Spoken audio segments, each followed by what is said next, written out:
The image has contrast issues will occur whenever an image that you have uploaded into Blackboard has insufficient color contrast.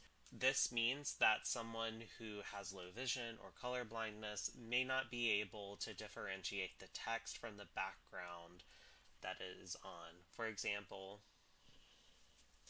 in this image, the collaborate in Blackboard collaborate is a very dark white, and it's very thin and not bolded, so there may be insufficient color contrast for somebody to be able to identify that that word is collaborate.